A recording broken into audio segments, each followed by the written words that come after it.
The desert outside was a canvas of muted browns and ochres, baking under a sun I couldn't feel. Here, inside the windowless bunker, the air hummed with a manufactured coolness that did little to soothe the knot in my stomach. 3 monitors glowed before me, each displaying a different facet of the same grainy reality.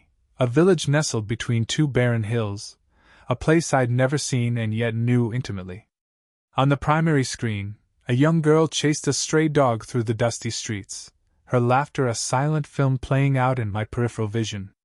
My finger hovered over the trigger. The crosshairs, a digital ghost, danced over her small form. It wasn't her, of course. The target was designated, confirmed, a heat signature lurking in the shadows of a nearby building. But the girl, her carefree joy, was a constant, unwelcome reminder of the stakes. Each mission felt like holding a universe in the palm of my hand, a universe teetering on the edge of oblivion, all decided by a twitch of my finger, a calculated decision made from thousands of miles away. The weight of it pressed down on me, a suffocating blanket woven from pixels and regret. The hum of the machines intensified, a mechanical heartbeat echoing the frantic rhythm in my chest.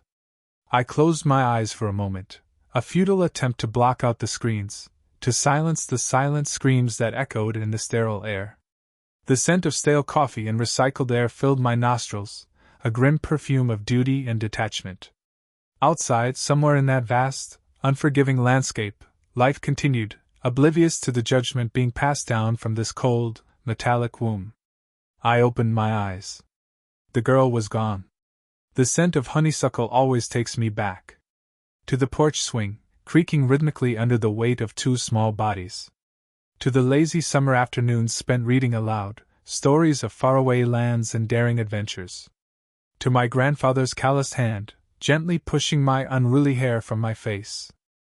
He was a man of few words, but his presence was a solid, comforting anchor in a world that often felt too big, too chaotic. He taught me to whittle, to fish, to appreciate the quiet strength of the land. He taught me the value of a life lived with purpose, with integrity. He was a pilot, a veteran of a different kind of war. He flew over Europe, a boy in a metal bird, facing down the enemy with nothing but his skill and his courage. He never spoke much about it, but I saw the shadows in his eyes, the haunted echoes of a past he couldn't escape. He understood the cost of war, the human toll that stretched far beyond the battlefield. He carried that weight with him, etched into the lines of his face, a silent testament to the sacrifices he had made. He never pressured me to follow in his footsteps, but I knew he was proud when I enlisted. He saw it as a continuation of his service, a way to protect the country he loved. He sent me a letter after my training, a simple, handwritten note filled with his familiar wisdom. "Always remember," he wrote, "that every life is precious. Even in the darkest of times, hold on to your humanity. Never let the war steal your soul." I carried those words with me, a compass guiding me through the moral complexities of my new reality. They were a reminder of the man I wanted to be, the man he had always believed I could be. Now, staring at the grainy image on the screen, I wondered if I was living up to his expectations. Was I protecting the innocent, or was I becoming something else entirely? Was I honoring his memory, or was I betraying the values he had instilled in me? The questions swirled around me, a vortex of doubt and uncertainty. I reached for the worn, leather-bound copy of the Odyssey that I kept in my locker, a gift from him on my 18th birthday. His words, his presence, a lifeline in this sterile, disconnected world. I remembered him telling me stories of the ancient heroes, of their struggles, their triumphs, their flaws. He taught me that even the greatest warriors were still human, capable of both extraordinary acts of courage and devastating mistakes. He taught me that true strength lay not in brute force, but in the ability to learn from those mistakes, to strive to be better, to never lose sight of the values that defined us.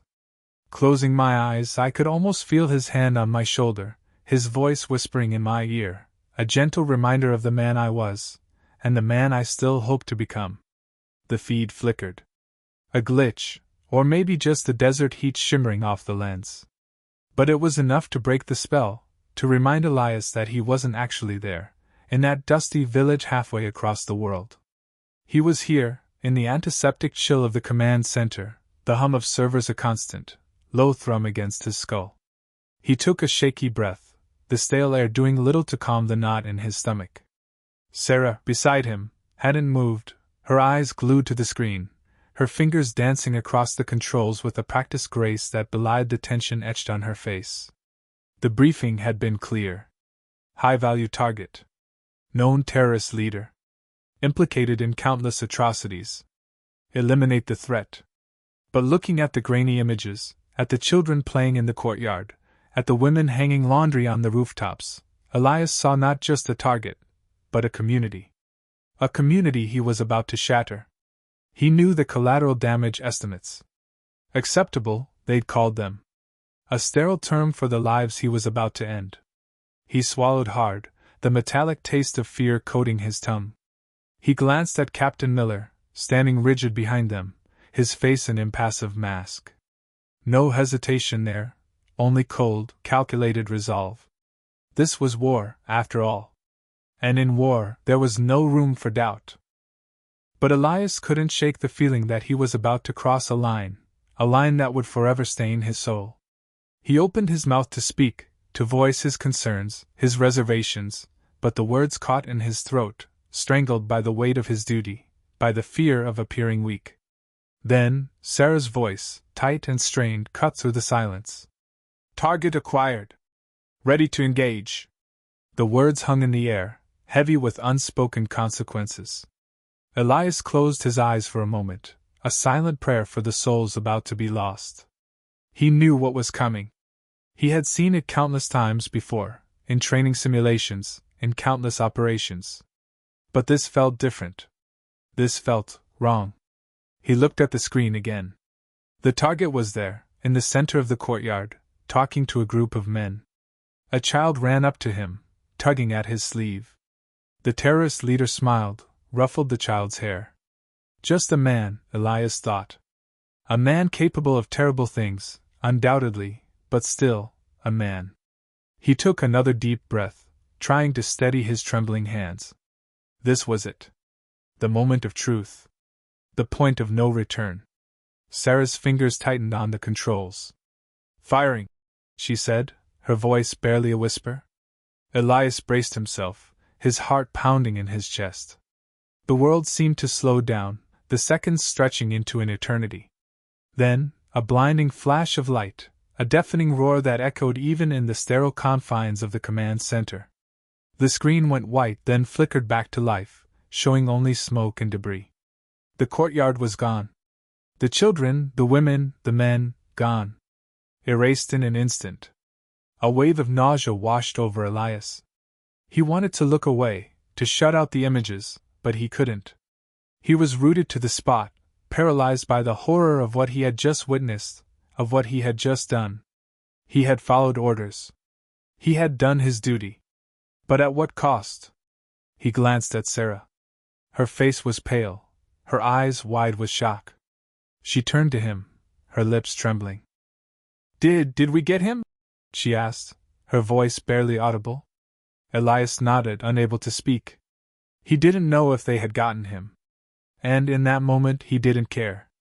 All he knew was that something inside him had broken. Something that could never be repaired. The silence in the command center was deafening, broken only by the hum of the servers and the ragged breathing of the people inside. Captain Miller stepped forward, his face still impassive. Good work, he said, his voice flat and emotionless. Let's move on to the next target. Elias stared at him, his mind reeling. How could he be so detached? How could he treat this like just another task on a checklist? He wanted to scream, to lash out, but he knew it was pointless. This was the reality of war. A reality he was now irrevocably a part of. Years later, the hum of the refrigerator in his small apartment sounds eerily like the servers in the command center. He still wakes up in the middle of the night, drenched in sweat, the image of the destroyed courtyard burned into his mind. He tries to forget, to move on, but the memories cling to him like a shroud, suffocating him with guilt and remorse. He's tried therapy, of course. The VA offers it. But how can he explain to someone who wasn't there, who didn't see what he saw, the weight of the lives he took. How can he articulate the hollowness that has consumed him, the sense that he is no longer a whole person? He goes through the motions of living, he works a dead-end job, he pays his bills, but inside, he is empty. A shell of the man he once was. He avoids crowds, loud noises, anything that might trigger a flashback. He isolates himself, pushing away his friends, his family. He doesn't want them to see the darkness that has taken root inside him. He doesn't want to burden them with his pain. So, he suffers in silence, alone with his demons. Sometimes he sees Sarah. They run into each other at the grocery store, at the post office. They exchange awkward greetings, their eyes filled with unspoken memories. They both know what they did. They both carry the weight of it. But they never talk about it. It's too painful. The silence is a shield, protecting them from the raw, unbearable truth. He drinks too much. It numbs the pain, if only for a little while. He knows it's not healthy, but he doesn't care. He's already broken. What does it matter if he breaks a little more? He stares into the bottom of his glass, the amber liquid swirling like the smoke that once filled the courtyard. He sees faces in the swirling liquid, the faces of the children, the women, the men. They stare back at him, accusing, unforgiving. He tries to find meaning in his life, to atone for his sins. He volunteers at a homeless shelter, he donates to charities, he tries to be a better person. But it's never enough. The guilt remains, a constant, gnawing presence that he can't escape. He knows he will never be truly free. He is a prisoner of his past, forever haunted by the ghosts of the drone command center. He is a watcher of war, forever marked by what he has seen, by what he has done. And, in the quiet moments, when the world is still and the silence is deafening, he wonders if he will ever find peace. Or if he is destined to carry this burden for the rest of his days. The desert wind howls outside his window, a lonely, mournful sound that mirrors the emptiness in his soul. Block 5. The desert wind howled outside, a mournful cry that mirrored the ache in Elias's soul. He stared at the deactivated drone feed, the grainy image of the village now a ghost in his memory. The faces of the children, the old woman with her wrinkled smile, Omar's hopeful eyes, all extinguished, reduced to collateral damage in a war waged from afar. He remembered the weight of the joystick in his hand, the cold precision of the targeting system. He remembered the rush of adrenaline, the detached satisfaction of a mission accomplished. But now, all that remained was the bitter taste of ashes. He looked at Sarah, her face etched with exhaustion and grief.